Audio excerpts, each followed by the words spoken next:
I had a really fun time on our date tonight. I had a great time too. You mind if I walk you home? Sure. Here's my stop. Well, thanks for walking me home. Can I get a little something for the trip back? Sure thing. Blech. And just like that, I changed my mind. Hey Rangers, welcome to Super Important Views. My name is Steve. In this video, we're going over the Neca Pacific Rim Deluxe Class Kaiju Otachi, the flying variant. She is from the film Pacific Rim, mainly in the Hong Kong brawl sequences where she ends up killing Crimson Typhoon, is a part of the game being that it is Cherno Alpha, and has an epic conversation with Gypsy Danger towards the ends of the sequence, where she reveals that she can actually fly in the movie, where she's standing over Gypsy Danger after getting her ton sack thing ripped out of her mouth, ends up trying to take him away into the atmosphere, and then Gypsy Danger just slices her in half, and that's pretty much the end of her. But one of the reasons I actually think it's cool that they released her is I actually been really wanting more kaijus to actually work with a lot of the Gypsy Dangers that I have, just because there's quite a few of them, and there's not as many kaijus as I would like to really be posing with all of them. So she actually seems like she would work very well, especially with the more battle damage Gypsy Danger that I have. And the other reason I picked her up is because Otachi, the land version, is actually my most popular video on this channel. So I kind of wanted to get her as a culmination of that video. So without further ado, for the packaging, it actually looks really sweet where you can see her inside of the packaging. Looks really good. You can see just how much of her wingspan actually takes up this entire box. For the most part though, the packaging is pretty much the same as what we got with a lot of the other Pacific Rim figures. But actually, and dropping one of my things, looking towards the back here, you can kind of notice that the backdrop inside the packaging is slightly different behind her. It's kind of hard to see, but it's a little bit more reminiscent of Hong Kong, where it has a lot of like purple neon lights in the back. Looks really cool. And that just tells you that she includes a flight stand, has a nice concept image of Otachi on the bottom here. On the side of the packaging, just explains to you that she can actually interchange parts with the land version, which I'll show you guys in this video. We can swap out the tail, the headpieces, the tons, a lot of stuff on this chick. Then for this side of the packaging, it just shows that she can actually carry Yegas in her stand, or at least the Yegas lay down on top of the stand, whatever. Also has translucent wings. For the back of the packaging, you just get a nice image of her with her wings spread. Also tells you that the Deluxe Otachi is available. Category 4 Kaiju, and some Lego Mumbo Jumbo on the bottom, and not a whole hell of a lot on the top. So let's get her opened up out of her cardboard prison. Alright, so now that we have her opened up out of her cardboard prison, first we're going to go over some of her accessories, which the main one she comes with is a flight stand, which actually comes in two pieces. You're going to have to assemble this, but it's actually pretty simple because you can see here there's just some peg holes on the bottom of the stand, some pegs right here at the top part of the stand. Now you just line them up. Big hole right there, small hole right there. You just insert it in once I get it lined up anyways. But then once you get it together, you actually, the other part is she comes with these tiny little screws that you have to screw in right here just to make sure that the stand is going to be very, very stable. Recommend doing it, even though actually, once you get it actually flush flat, it actually stays together pretty well without the screws, but I still highly recommend putting these in just for added safety measures, which I'm going to actually go do real quick, so I'll be right back. Also, I believe they're a Phillips. Alright, just want to point out real quick too, when you're screwing this in, do not screw it in too tight, just enough to where you feel the screw just start stopping, because I fear that if you put it in too tight, you might start cracking the plastic, which would be really, really bad. But here's the flight stand for her, which it's actually pretty elaborate looking. Like, it looks really cool. And then getting her on top of the stand, she looks so good flying on this thing. Like, it looks like she's flying in battle, flying away from battle. Looks phenomenal. But I have one little problem with this. Is you can see right now, she's staying on the stand really good. Looks amazing. Once I start shaking the table a little bit, you see she's starting to shift on the stand a little bit. But she seems to be staying on okay, but as you can see, she's starting to wobble a lot. And trying to get her on here, it feels more like a balancing act instead of it being very stationary and secure, which it's a little bit of a pain to get on here, but essentially it's pretty much where you have the wings position is how high you're going to be adjusting her on the top of the stand here, moving her a little bit. As you can see, right now she stays on there pretty decent. But if I try to say sit her a little bit higher up front, she starts wobbling. It's kind of a pain in the butt. So you pretty much just gotta find the right groove to sit her in, because right there she's now sitting there pretty perfectly fine. I would recommend, if you're going to be keeping her on this stand, to make sure she's going to be in a place where she's not going to be falling, or maybe the wings are a little bit more stationary, so it's just kind of like maybe clunking to the side of something. But actually, the best way I feel to actually keep her on the stand is actually you rotate this around and you take the grooves here and insert them right here around her waist. And it actually stays on there really, really nice. Like now I can jiggle that around and knock her over pretty good. But try that again, because I don't think I got her in there quite that well. All right, actually getting her position in there pretty good. She actually stays in there pretty well too. Like I feel like she feels a little bit more secure when you put her in like this. Still looks awesome. Like she's kind of like flying up now instead of flying towards anything. But she seems pretty sturdy when she's actually in this pose. So if you're going to be storing her on your shelf, I recommend with the stand actually putting it around her waist. But what she's actually supposed to be doing right now is this is more of the position where she's going to be carrying the Jaegers, which I'll grab one real quick. So after bringing our Gypsy Danger in here, the only way I could get it to look like that she was actually carrying them is actually having him hug the stand for freaking dear life. Which, zooming in for a sec, you can see here, I got him kind of just wrapping his arms around the back of the stand and just holding onto it pretty much. Because you can see here, there's some grooves right here, but literally trying for the life of me to get the arms to actually stay in there, he pretty much just kind of starts flopping down, like even just squishing him. He kind of stays in there actually pretty decent right now, which is a bonus. Yeah, he's actually staying there pretty well now. But it doesn't really work quite that well in terms of just making her look like she's actually carrying him, because that's actually pretty far away. But what's actually really cool about this stand, is you can actually get him to actually look like he's doing his chainsword move to her, where he's about to cut into her skin, which looks pretty decent. I kind of wish, again, he sat in there a little bit better and maybe a little bit higher up. But overall, the stand, it works. It's suitable for the figure. Because I mainly want this thing to be fine in this position, and the only real feasible way of safely getting her on here is the way she's set up right now. But if your display for your Pacific Rim figures is in an area of pretty low traffic, it's actually pretty suitable to have her just sitting on the stand in the normal position. And then her other accessory is her gross flower ton, which actually has an awesome amount of details. Like, this thing looks gorgeous for how weird of a freaking accessory piece this is. But it's really cool. Like, I kind of wish she came with a little like newt, so he's just kind of like trying to dig for him in the subway. Would have been actually really cool. But getting this thing to focus, overall the paint job is this very nice vibrant blue with some very light baby blue on to give it that kind of glowing effect. Overall, I think they did a really great job painting this thing. And then how you attach it to her is what you're going to want to do is you're going to want to grab the ton from the inside.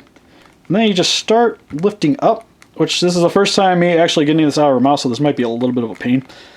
Come on. All right, after a little bit of fighting, finally got this thing out of here, because, again, I almost got it out of here. Got it loose. Come on. Oh, it. God, there we go. Fudge my life.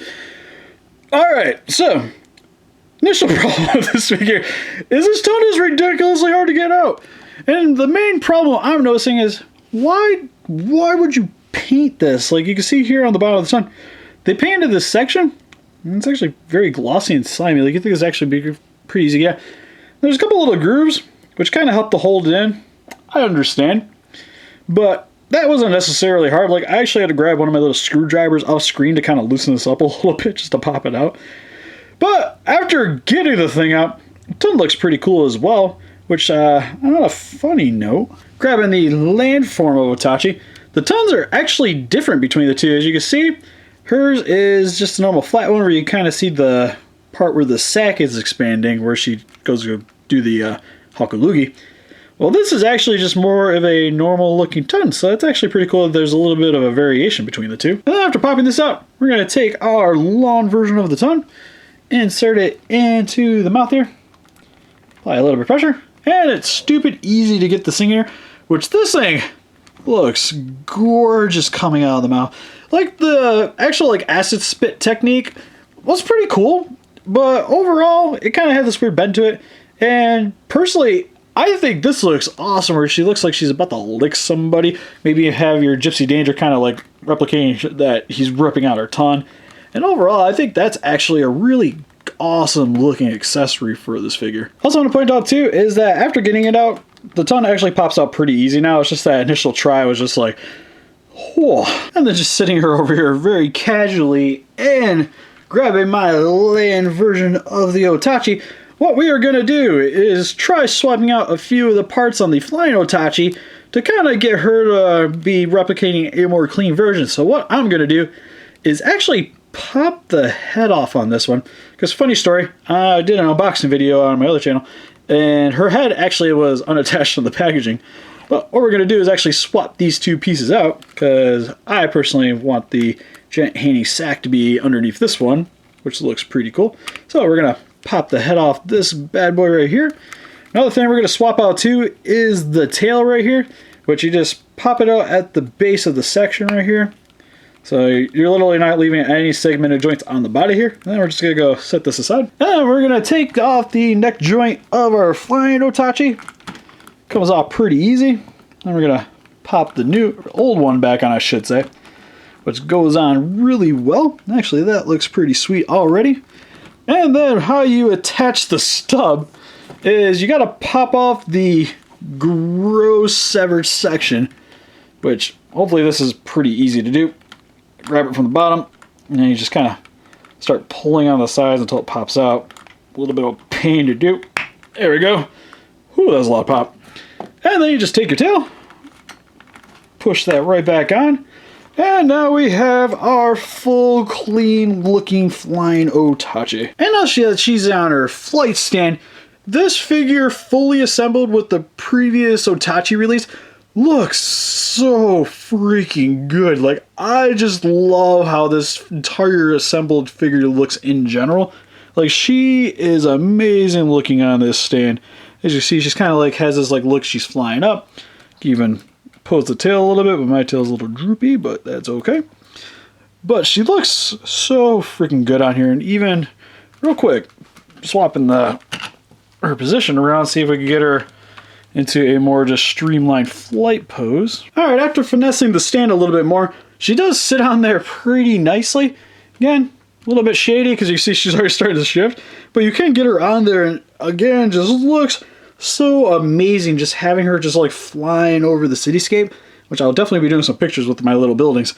But this thing, just like this already right now, she is winning. And then also, since I got the land version out right now, here she is with the ton accessory on her from the flying version, which looks really good on this version as well. Even though the sack is expanded, still looks fantastic on this figure as well. And then grabbing out the severed head from my Flying Otachi real quick, we're going to pop out the ton here again, which, there we go. And we're going to insert the Hakalugi ton, which goes in there really easy. Also looks really sweet. Even though she doesn't have the sack portion right here, but you can just kind of say that it just deflated to eject the acid out of her mouth. Looks really cool on her as well. And then putting on the original ton too, you can also swap it off for the more fat ton, or the thin ton on the Land Otachi head. And then going over the sculpt on our Flying Otachi, head sculpt looks really, really good. Really love all the molded details. You can see her skeletal nose looks awesome. Love the bone color for the teeth. Eyes look very piercing, and with the yellow eyes and the black pupils, she looks very menacing. What's also really cool is you'll notice on her lips she has a lot of very light, more of a teal color, which is to help replicate all the blood that she was spewing up when Gypsy Danger ripped out her tongue, which is really awesome. One little complaint though is on mine, I can't seem to get the mouth to close all the way, so she always seems to have that little bit of a split.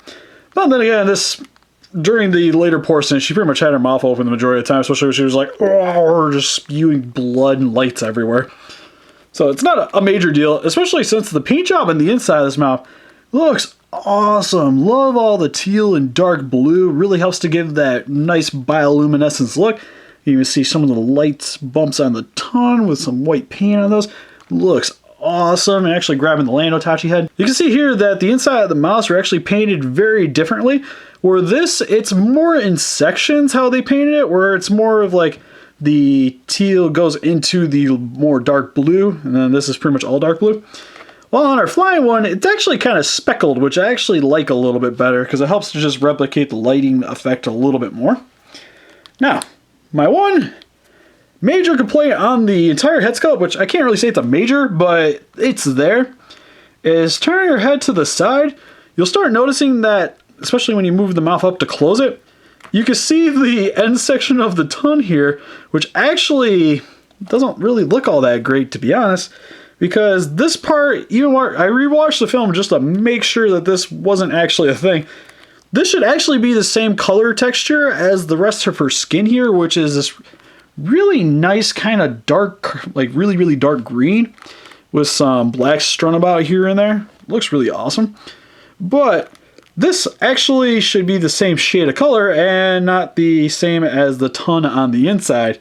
And you can see here, it kind of, the jaws hide it pretty well, but you can still see some of the blue here from the rest of the inside of the mouth, which again, should be the same texture of skin. And pretty much from right here, because this would be where you would have the mouth be closing, I really wish that they would have painted it the same, just to not really throw off the color scheme.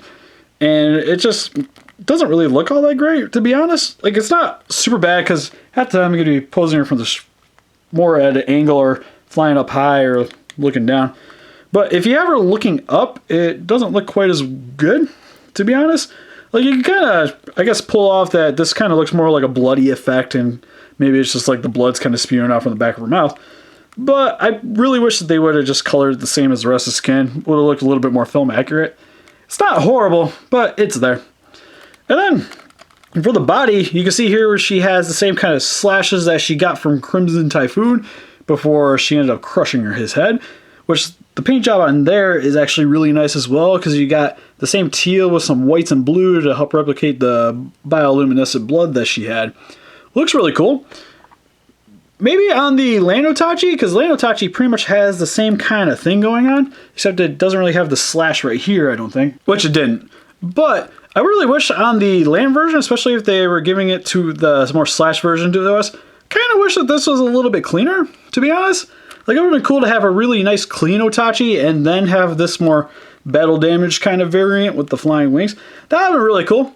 It's not a big deal, but just something to contemplate on. But the body still looks really good. You even have the more yellow tribals on her belly. It looks awesome. You can see a lot of the rib cage texture. It looks really awesome. Same with the neck too. Like, she has one beefy, bulky looking neck. Now, the one difference you notice between her and the land version is that she doesn't have the giant, like, expanding sack below her neck. Grabbing the land version, you'll definitely see that that is not the case in this figure, where it has this giant bulbous sack. And the one thing too is you can't really see the blue on this guy because it hides actually really well. But since they got rid of this part right here and thinned out the neck really well, that's where this started actually showing up. The body overall looks really good too. You can see here she's got some nice bioluminescence teal coming along the back here, where they have these little sections right here. Same with the plating. Like, the plating on the back looks fantastic. Overall, like, just the skin texture and everything, like, they really knocked it out of the park with this figure. And then showing off her translucent wings look awesome. Really have a nice kind of skin texture to it. Looks phenomenal. You can kind of see my hand from behind, which kind of is very reminiscent of the film, which is really awesome. Overall, like, this wingspan is freaking huge too. Like, I should probably go grab a measuring tape to just tell you how wide she is. Actually, I will. Be right back. So after grabbing a measuring tape, her wings full span is about 2 feet once you get it to a more stretched position, which is actually really impressive. Like, that is a huge figure. Like, her wings upright are taller than the large-scale Pacific Rim figures. And just the rest of the details on here, like the claws look really nice with this jet black for the nails, or in these more relaxed position. Has this little nubby claw at the end of the wing there, looks really cool. And then for her feet, one thing I actually kind of wish, like, the legs look really good. I wish they maybe would have articulated her feet a little bit more, just to kind of get her in a more, like, grabbing kind of position where she could actually be, like, grabbing onto the Jaegas herself. So if they would have hooked her on the stand, she could have just, like, held onto their arms. That would have been actually really cool. But she just has these more like standard, just stand-up position feet. So when she's, if you have her on the ground, kind of like in a Rodan position, she can actually stand upright, which is really cool. And then her gross severed looking tail, which I say gross, but there's some pretty colors in there though. Then you got the same kind of more just light baby blue with some teals, dark blues, and whites mixed in all up in there.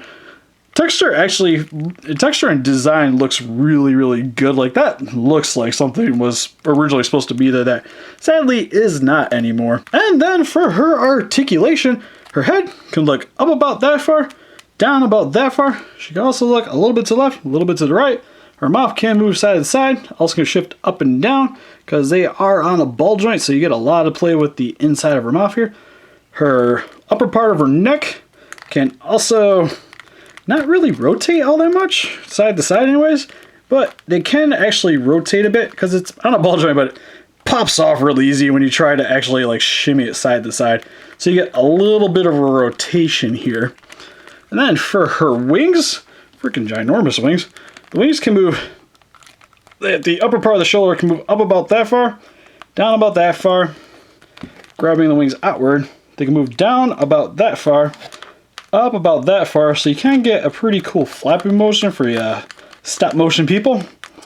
And then for the upper part of the elbow here, can bend in about that far, stretch out about that far, has a little bit of a rotation here, but the wing kind of gets stopped by the under part of the section here, but you can get a pretty good rotation.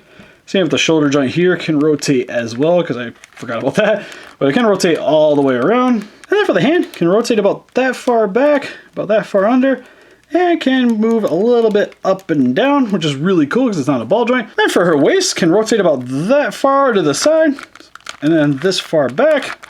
Also has a little bit of a wiggle to it. You just got to work the joint a little bit so you can get her to rotate a little bit. And then for her legs, can bend all the way back, touching the wings. Can also do a pretty good kick. Can squeeze inwards about that far. Can stretch outwards about yay far. And then for her knee, can bend out about that far, bend in that far. Has a rotation at the knee. I think it can rotate all the way around.